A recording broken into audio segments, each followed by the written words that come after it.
नमस्कार, the state sentinel में आपका स्वागत है और मैं हूं राहुल सिंह।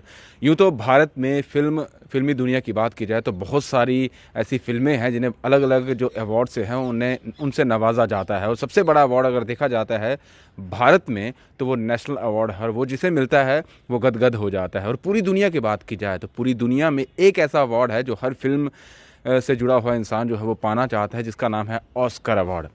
ये आप सब भी जानते होंगे। इसे कहीं न कहीं एकेडमी अवार्ड से भी जो है नवाजती है और ये उन जो फ़िल्में हैं उनको दिया जाता है जिन्होंने अपनी जगह पर बेहतरीन काम किया होता है, चाहे वो फ़िल्म से जुड़ी हुई किसी भी चीज़ को लेकर हो। टेक्निकल एस्पेक्ट भी देखे जाते हैं, म्यूज़िक देखा जाता है, एक्टर्स जो हैं वो देखे जाते हैं, उसके बाद डायरेक्टर्स का काम देखा जाता है, छोटी-छोटी बारीकियों को वहाँ देखा जाता है और ये भी देखा जाता है, सबसे बड़ी बात है कि वो कहानी कितनी ओरिजिनल है और कितना ओरिजिनल उसका म्यूज़िक है और उसी के बाद उस पर चयन होता है। फिर उस पर देखा जाता है, उसकी जो ज्यूरी है, मेंबर्स हैं, वो देखते हैं, फिर एंड में जाकर वो अवार्ड दिया जाता है और बहुत ही कम ऐसे लोग हैं जो उस अवार्ड तक पहुंच पाते हैं। और भारत की बात की जाए तो आज तक भारत के इतिहास में जितनी फ़िल्में बनी हैं, उनमें से सिर्फ 3 ऐसी फ़िल्में हैं जो लास्ट तक पहुंची हैं।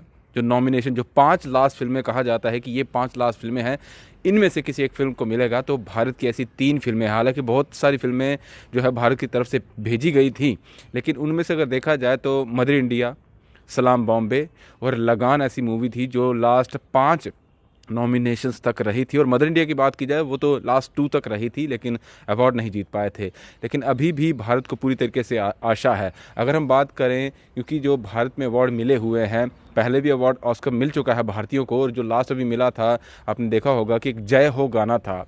स्लम डॉग मिलियनेयर फिल्म थी, उसमें ए आर रहमान जो है उनके म्यूज़िक के लिए दिया गया था, गुलजार साहब को दिया गया था। ये क्यों दिया गया था? ये भारत की फ़िल्म की तरफ से नहीं थी, ये बाहर से नॉमिनेटेड आई थी, क्योंकि बाहर का डायरेक्टर आया था, यहाँ पर काम किया था, हायर यहाँ के लोग किए थे और जो नया बैकग्राउंड जय हो गाना आपने देखा था, सुना था, तो उसे नॉमिनेशन में भेजा गया था, क्योंकि वो ये देखा गया था कि ये फ्रेश एकदम से गाना आया है, नया गाना निकल के आया है। और बाहर से ये क्योंकि नॉमिनेटेड थी, भारत की तरफ से नहीं थी, उसे अवार्ड ज़रूर मिला था। अब बात की जाती है कि आज नॉमिनेशंस की बात जो हो रही है, क्योंकि 95th एकेडमी अवार्ड्स की अब घोषणा होगी, मार्च में ये रिज़ल्ट निकलेगा। लेकिन उससे पहले जितने भी देश, अलग-अलग देशों की बात की जाए, तो वो अपनी तरफ से अपनी बेहतरीन फ़िल्में भेजना चाहते हैं। भारत की तरफ से भी ऐसी फ़िल्में इस साल जो भेजी जा रही हैं, उसमें सबसे पहला अगर नाम लिया जाए जम्मू कश्मीर से जुड़ा हुआ, तो वो है कश्मीर फाइल्स। पिछले साल ये फ़िल्म रिलीज़ हुई थी, काफ़ी ज़्यादा इस पर चर्चा हुई, काफ़ी ज़्यादा ये फ़िल्म विवादों में भी रही। कहीं न कहीं कुछ लोग इसके सहमत में थे और कुछ लोग थे असहमत थे कि इस तरह का कैसे, ये बहुत सारी चीज़ें जो है वो मनगढ़ंत भी है, इस तरह से भी कहा गया था। क्योंकि डायरेक्टर विवेक अग्निहोत्री ने कहा था कि मैंने उन लोगों से बात की, बहुत लंबी रिसर्च की थी, उसके बाद ही फ़िल्म बनाई गई थी। और जेनोसाइड की बात की जा रही थी, जो आज से 32 साल पहले जो कश्मीरी पंडित थे, किस तरह से वो कश्मीर से निकले थे, क्या उस वक़्त के हालात रहे थे, किस तरह से उन्हें निकलना पड़ा। एक-एक अलग-अलग पहलू उन्होंने कहा था कि हमने पूरा जोड़ा देखा और उसके बाद परख कर ही ये फ़िल्म बनाई थी। हालाँकि काफ़ी लोगों ने इस फ़िल्म को नकारा भी था कि इस तरह की कुछ भी जो चीज़ें हैं, ये ज़्यादा कुछ बढ़ा-चढ़ा कर बता दिया है। लेकिन साफ़ तौर पर जिस तरह अभी ये नॉमिनेशन में कहा जा रहा है कि भारत की तरफ से ये भेजी जा रही है, रिमाइंडर लिस्ट में आ चुकी है, तो विवेक अग्निहोत्री जो है वो काफ़ी ज़्यादा इस वक्त खुश भी नज़र आ रहे हैं।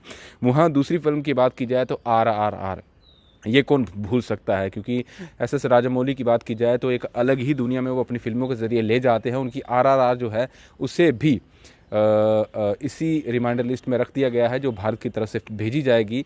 उसके बाद अगर बात की जाए कांतारा, ये साउथ इंडियन मूवी है, कन्नड़ अगर ख़ास तौर पर देखा जाए तो वहाँ फ़िल्म उस फिल्म इंडस्ट्री से आई थी। ऋषभ शेट्टी इसके डायरेक्टर, एक्टर, प्रोड्यूसर, और जो कहानी लिखी है कहीं न कहीं वो उन्होंने ही लिखी है। तो इस तरह से देखा जाए तो पूरे हरफनमौला उन्होंने अपना पूरा जितनी भी चीज़ें थी उसमें झोंक दी थी। कांतारा मूवी आपने भी देखी होगी, बहुत सारे लोगों ने धीरे-धीरे देखते वो इतनी मशहूर हो गई, इतना उसको अप्रिशिएट किया गया, इतना ओरिजिनल उसको माना गया, जो चीज़ें थी लोगों ने इतनी गौर से उसे देखा, इतना अपनाया कि अब उसे भी भारत की तरफ से रिमाइंडर लिस्ट में रखा गया है। यानी कि भारत की तरफ से ऑस्कर में उसे भी भेजने की बात जो है वो पूरे तरीके से की जा रही है, लिस्ट एक बना दी गई है।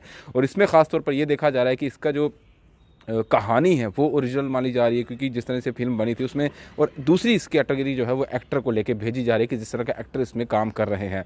वहीं गंगूबाई काठियावाड़ जो आलिया भट्ट की फिल्म थी, संजय लीला भंसाली ने डायरेक्ट की थी, इसे भी रिमाइंडर लिस्ट में डाल दिया गया है। और एक गुजराती मूवी है, क्योंकि जब सबसे पहले देखा गया था कि किस मूवी को भेजा जाएगा तो उसका सबसे पहला नाम आया था, जिसका नाम था छेलो शो, लास्ट फिल्म शो, जो छेलो शो कहा गया, लास्ट फिल्म शो। इस फ़िल्म को गुजराती फ़िल्म इंडस्ट्री में ये बनाया गया था, इसे सबसे पहले कहा गया था कि ये भेजी जाएगी, लेकिन अभी जो पूरी लिस्ट बनी है उसमें ये सब फ़िल्मों का नाम आ चुका है। और एक और फ़िल्म कही जा रही है कि जो आर माधवन ने बनाई थी, रॉकेटरी द नाम्बी इफ़ेक्ट, ये भी कहीं न कहीं इन चीज़ों की दौड़ में बनी हुई है।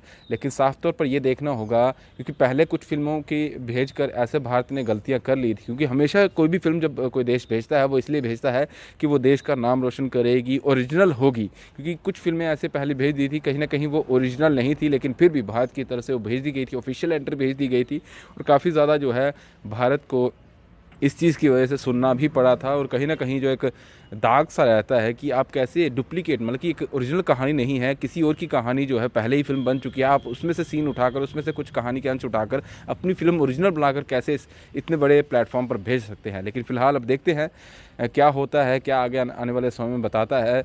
जिस तरह से अकेडमी अवार्ड जो है वो मार्च में शुरू होंगे, और 300 फ़िल्मों की बात की जा रही है, पूरे विश्व भर में 300 फ़िल्में जो वो जाएंगी वहाँ पर, फिर उसमें से सिलेक्शन होगी, फिर आगे निकल के आएगी, फिर ज्यूरी मेंबर्स उसको देखेंगे, परखेंगे, जानेंगे, जो लोग होंगे वो देखेंगे, और उसके बाद एट द एंड में जाकर ऑस्कर लोगों को दिया जाएगा। अब देखते हैं भारत की तरफ से कौन सी फिल्म लेकर आती है, और लेकर आती है या नहीं, ये भी देखने वाली बात होगी। फिलहाल दीजिए इजाज़त। ब्रिजेश अवतार के साथ राहुल सिंह, स्टेट सेंट्रल के लिए। नमस्कार।